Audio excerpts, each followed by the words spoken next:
পৃথিবীর ভিতরে 8 নম্বরে থাকা বাংলাদেশের সুপারস্টার কাপল ব্লগার বান্দরবন থেকে নাকি কট খেয়েছে।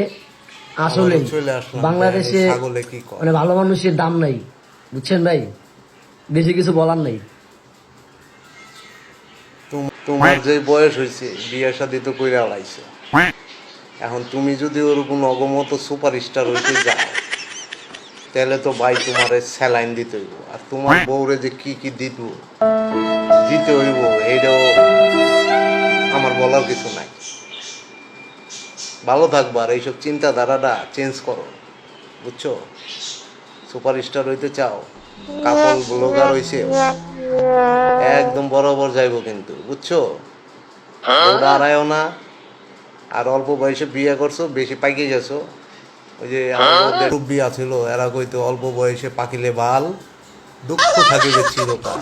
তোমার অবস্থা হয়েছিল এরকম, ভালো হয়ে যায়।